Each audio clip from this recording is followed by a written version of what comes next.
Hello everybody, Blu-ray Pieper here, and I am playing some more of the new test patch. So this game is played on my Feint build. You can check out my previous video to see what my deck actually is, but I've actually changed the deck a little bit, removing some animals here and there, adding in different ones, you know. But I feel like it probably doesn't make a lot of sense to showcase those changes, because I'm probably gonna change them next video anyway. I basically tweak it after every single game. So yeah, but I think this is an interesting game. Let's get into it. Alright, we didn't roll into anything good on turns 1. So I'm just gonna buy the Marmoset and the Chinchilla for tempo. But, okay, look, here's an interesting thing you can do with the Chinchilla.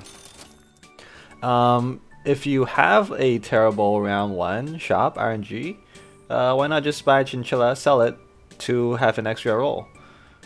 Now you can actually run 3 units instead, so you know, if you run 2 units you basically guarantee yourself to lose, but 3 there's a decent chance to at least draw, so we'll see if that happens. It does happen. Thank you Chinchilla for helping us out. Yeah, so I think that's a pretty good application of the Chinchilla. It's basically an extra free roll if you only have 3 gold left. And you just need, you know, something to put on your team. Filler unit. Now we reloaded our Chinchilla. It's like a spring wounded car toy. It's wound up again. It has a gold hidden in it yet again. Alright. Hey, we're gonna win this one. Pretty nice. Okay. Level 2 Ant, I think that's a pretty good upgrade.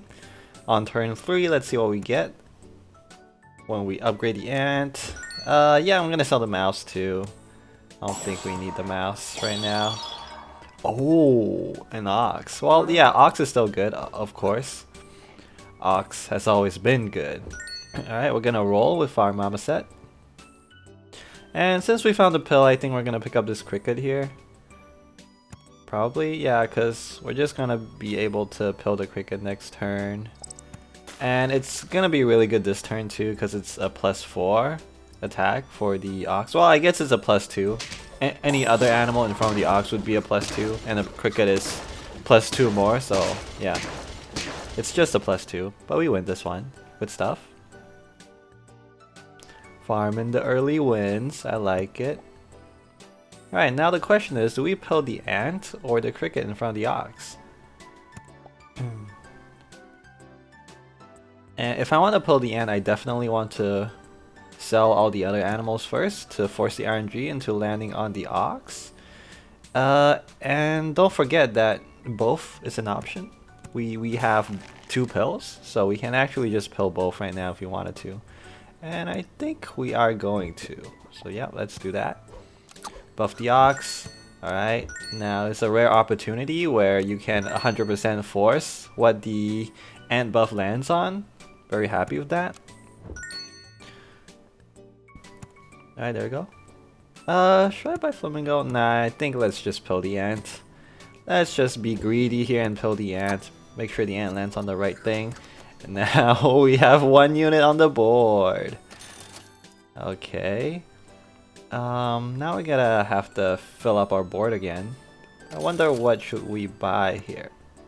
Gonna buy good tempo units to hopefully not lose a round. Wombat I think is good tempo, especially since Feint is quite a strong mechanic these days. I feel like Wombat could be good, especially like in the late game, because Orca is a huge deal right now. Orca's ability, of course, is it spawns 2 other Feint animals, 2 random Feint animals. So everyone's running it with Vulture these days.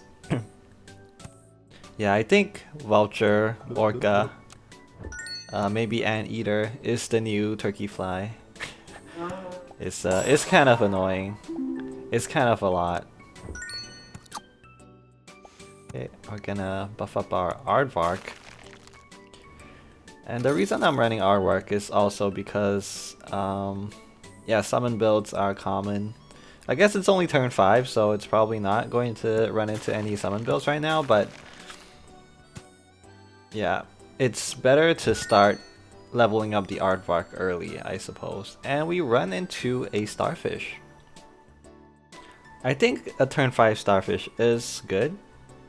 Of course, it's best if you can get a turn 3 or something like that. Super early, kind of like a dog, but I think starfish is good enough to take on turn 5. Assuming you have the space for it. Assuming you haven't already started buffing up something else. That takes a lot of space. Alright, now we're just gonna run the selling. Just gonna sell a lot of animals in order to buff the starfish. Gonna pick up the goldfish. Goldfish is one of the best animals to enable this type of selling build. Because yeah, you basically buy a goldfish, you roll a couple times, fill up, you know, like half your shop. Oh, sorry, I highlighted the screen there. Alright, it'll go away in 1 second. Alright, it's gone. Yeah, oh, double goldfish, and we want to buy everything in the shop. This is amazing. Look at this, look at this. Okay, sell the goldfish.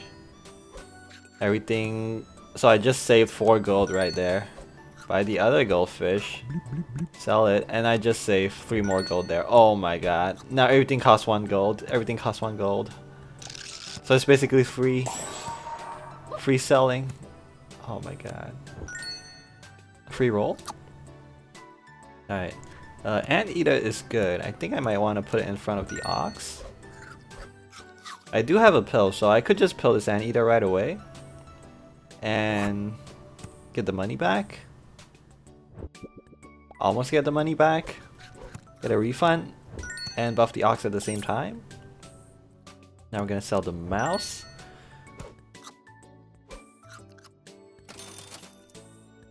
Ooh, and a hamster. Hamster is gonna give us a lot more rolls, but do I need it? Probably not. I think a buffalo is better here, because we are already buying and selling a lot of things, so a buffalo will just benefit from that.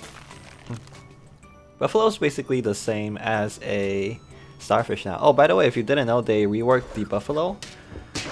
I guess you wouldn't call it a rework. They balanced the buffalo in the test patch. Buffalo used to gain 1-1 when you buy an animal, but now it only gains a 1-1 when you sell it. So I don't think it's necessarily a nerf. It's a nerf if you only play Buffalo in the old pack, but with the new pack I think it's actually somewhat of a buff. Because in the new pack there's so many animals that when you buy them or when you sell them, it summons another animal. So yeah, you got things like chinchilla, for example, is a good one. When you sell a chinchilla, it spawns another chinchilla, or like a guinea pig, when you buy one, it spawns another guinea pig, for example. Yeah, that's why. Alright, I don't see anything else I want to buy here, so I'm just going to pick up the other goldfish. We can keep 2 goldfishes loaded up.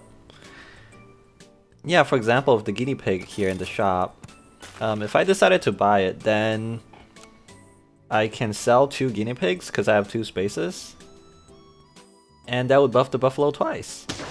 Whereas in a previous iteration of the buffalo, it would only get buffed a single time when you buy it.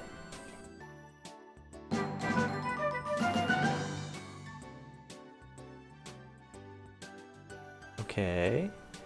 Not really interested in the skunk. Yeah, we don't have space for a skunk, really.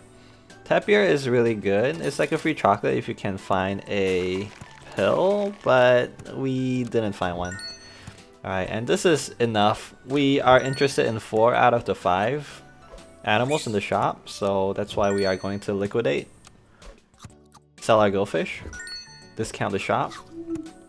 This buff city, sell city. Nice. Owl is so good for this build.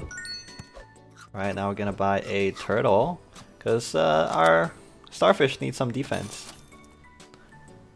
Triceratops. I don't think Triceratops is good enough for our build.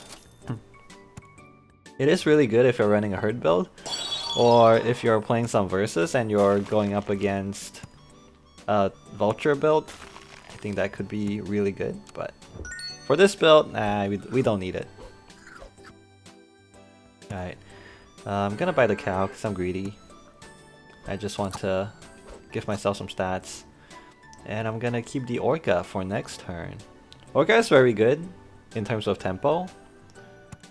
It's like a upgraded deer, I would think of it that way. It's like a deer but better. It does everything that a deer does, but better. Of course it's tier 6. It's the trade-off, of course. Ooh, this is a scary team. Oh, but we still win. Nice. Alright. Yeah, now we kind of want 2 slots open because of the platypus.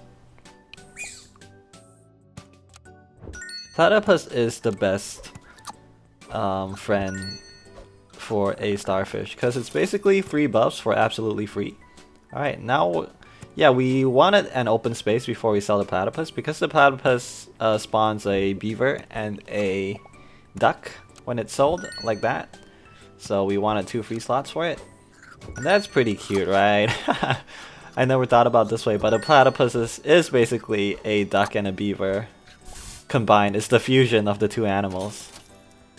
But yeah, we decided to put our melon armor on the buffalo instead of the starfish because I think the starfish is about to be gone pretty soon. Yeah, like the starfish is approaching 50-50, and if it hits 50-50 then we don't need it anymore. That is why we're going to try and frog it. If you didn't know, the frog, which I have just frozen, is an animal that can swap the stats of 2 units. So I'm basically going to take this huge starfish, which we have cultivated, and put its stats on someone else, someone more useful. An orca could be our target, but I don't know, I might want to put it on someone else. A skunk is definitely an option, but I think these days skunks isn't that good. At least in this patch, isn't that good. Still good for sure, but there's a lot of things that kind of change how good skunks are. Summons are very common right now, which is a reason why skunks might not be that good. Yeah, I'm really thinking hard about if I want to buy this orca. If I'm happy with just putting the stats on the orca. Aha! And we decide to roll again just to see what we can get. And let's go. A fly. A fly is a really good unit for utility, so... Yep, there it is! 4950 fly. Instantly. In a single turn. Oh my goodness. Alright, we're gonna keep the other frog. Are we though? I could take the stats from the buffalo and put it to someone else. I guess I will. Like a lionfish is really good too.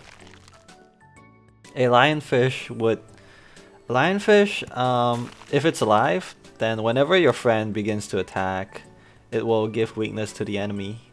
And it happens before the hit resolves, so yeah, it basically overrides any item you have, just like this.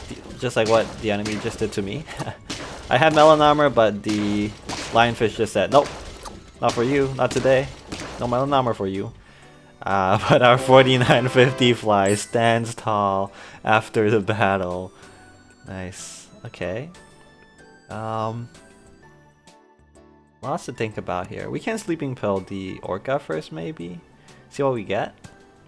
Okay, we're gonna chocolate the fly. Makes sense. 50-50 fly. You don't see this every day.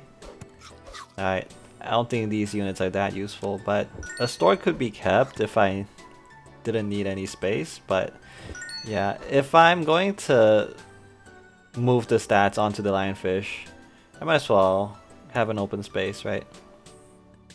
Alright, let's do it. Let's do it. Let's do it. Okay, sell the frog. Then I can buy a crow. Crow is just like a more expensive chocolate. And you know what? I feel like I should have thought about putting the buffs on the raccoon as well, because raccoon is actually a really good late game carry if it has a lot of stats, because it steals the food, right? So it's like, it brings its own melon armor. Or, you know, you bring the melon armor, and then the raccoon takes it. And we get a victory. Nice. Wow, who would have thought 50-50 fly is good? What? Not me. Alright, that was some test build gameplay with my Feint focused deck. Yeah, but I think this just goes to show you how strong the frog actually is. I think it's definitely one of the most broken animals in the patch. I think it is kind of situational, as in you really need to have space on your team in order to pull it off. But if you do, then it's just insanely good. Alright guys, thank you for watching. Bye bye.